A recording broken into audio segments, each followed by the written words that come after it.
Hello, my name is Joanna Raisbeck and I am the coordinator of the German Classic Prize this year. Hi, I'm Ellen Pilsworth and I teach in the German department at the University of Bristol. The first play that we had in this prize was Goethe's Faust. You could perhaps make a more obvious argument as to why Faust is a really, really exciting play. You think about The Wager of the Devil.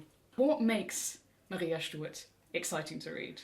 There's so much more tension in Schiller's plays generally than there is in Faust. The way he writes is so gripping and thrilling that there are so many chops and changes. Someone can run in with a piece of news that just changes the whole direction of the plot.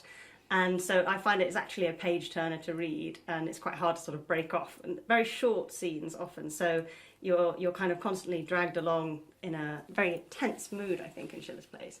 So I would say it's probably more entertaining to read than Faust, although Faust obviously has a lot to offer. I think Schiller's plays also are perhaps a bit more easily applicable to things that we think about now, just watching the news and kind of being aware of political climate now. There's a lot to offer in terms of thinking about those kinds of comparisons. I mean, how so with Maria Stuart? Are there ready parallels we can think of with how politics works? Is there a universality about how politics works? Yeah, unfortunately, I saw a really good example of that on my way here while I was getting a coffee. I just saw a newspaper headline.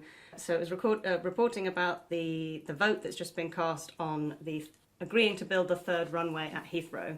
Apparently, Boris Johnson had vowed to oppose this, and yet today, when the vote was cast, Boris wasn't there. He had arranged a meeting with the Afghan minister, and so he couldn't be there for that really decisive vote. And it just made me think of Elizabeth signing the death warrant for Maria and then just sort of giving it to the secretary, not actually saying what she wanted doing with it, leaving the decision to be made by somebody else. And that kind of abdication of responsibility, I find, happens a lot.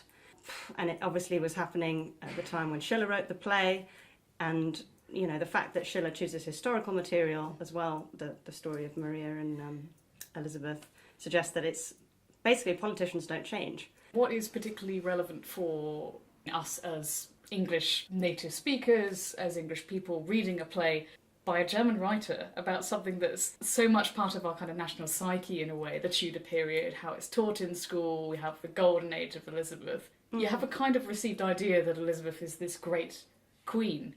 I think that's questioned in the play, and I think that's quite interesting. Yeah, I definitely agree. I think when you come, if you've gone to English school, you come to the story of the Tudors, and it feels quite comfortable because you're kind of familiar with it.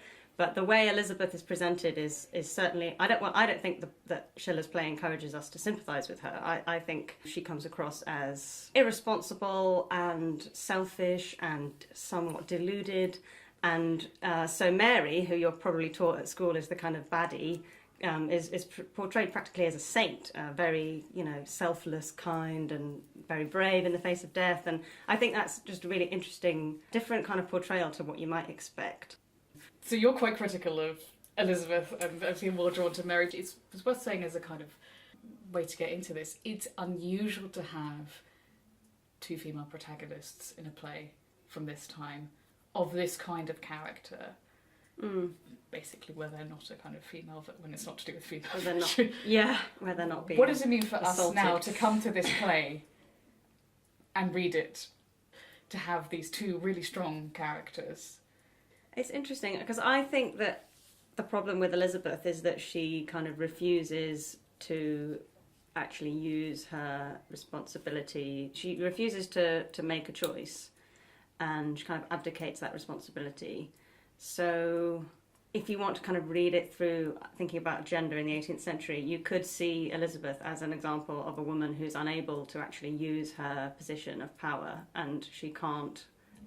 It's actually quite a weak portrayal of her, and they talk about female weakness a lot. Yes. Whereas Mary is actually much stronger in that sense, in that she's very decisive, she holds to her position.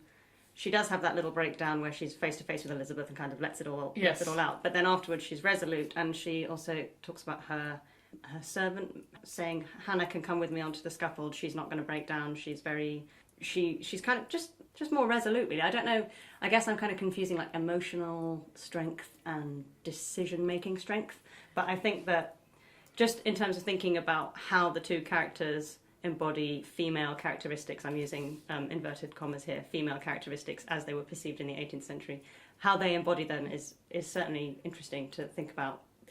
Yes, and I think that the idea of emotional strength versus decision-making strength is absolutely kind of hitting the nail on the head, because we have Mary doesn't really do much in the play. That's actually a problem for the play's structure, is that she's imprisoned. How can you have a protagonist who doesn't do anything? But she does do something. She has that fantastic confrontation with Elizabeth. Elizabeth is weak because of her decision-making skills and because she can't display emotional strength in the same way that Mary can. It's just interesting that she hands over the decision in the end on whether or not Mary will be executed. Davison can't decide, refuses to decide. He says, I'm all about obedience. I can't possibly make a decision.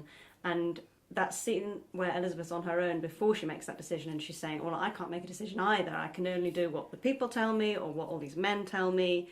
I just think that's interesting that both those characters, Elizabeth and Davison, refuse in the end to make a decision. And so in the end, the decision is taken out of their hands by Burghley, literally, but kind of by the force of public opinion, what feels like it's necessary, but actually maybe isn't. Yes, I mean, another way to read that would be that their abdication of responsibility is a decision in itself. That Elizabeth knows what's going to happen, but she can't be seen to be making that decision because of the terrible bind that she finds herself in. Yeah. That she can't really execute Mary, but it's politically expedient to do so. So what can we learn about history from this play? From a fictionalised version of English history? It repeats itself. Is that it? Pretty much, yeah. I mean, I think when I watched the Almeida production, there's a line when Elizabeth's deciding whether or not to obey the voice of the people. I think it's Burghley says, "Obey the voice of the people, it is the voice of God." And there was an audible laugh in the audience just after the Brexit not votes and sort of this idea that the people are always right and you have to obey them, and the fickleness of the people too. And that after the Brexit vote, then there's all this outcry saying we want another vote. Oh, we might change our mind. Just shows that, you know, the people as a force is very it's both predictable and unpredictable. You know, it's predictably unpredictable, really. Whatever you do to please it will end up being the wrong thing. Okay, so even if the specific manifestation may be different in a democracy versus our monarchy, you still got the same fundamental dynamic, is what you're saying. Yeah. There's an appeal to the people. Well, Elizabeth seems to feel like that. Yeah, in the play, she seems to feel that she has no choice or rather that the people's will is actually impinging on her ability to choose. Yes, so it's the will of the people is the will of history, almost, as you have to kind of obey it in some way. Yeah, and then there's that funny line when she says, well, once Mary's dead, then the people will have no choice. They'll have to have me as queen. So I think, you know, it's like the people choose to give up their choice and have just the one queen. You know, the fact that there are two options, Mary or Elizabeth, that's the danger. That needs to be ended. We can't have this. That's the fundamental problem, is that all of these characters, they seem to want freedom, and freedom means choice. But when they're given choice, they panic. They can't make choices. Well, the thing is that things go wrong for Mary when she does have the choice to say what she's always wanted to say to Elizabeth. And it's her moral victory. But it's politically disastrous for her because it seals her fate, and that means that Elizabeth has to kill her. It's clear that Mary will not bow to Elizabeth. But then it also ends terribly for Elizabeth as well, because she's completely abandoned by her courtiers for making this decision, even though it may be the politically expedient thing to do. Elizabeth may be slightly less sympathetic than Mary overall, but we come to understand both their positions and that they are both trapped. Mary becomes ever more free as she approaches death and comes to accept that. And that Elizabeth is just still trapped in these political machinations.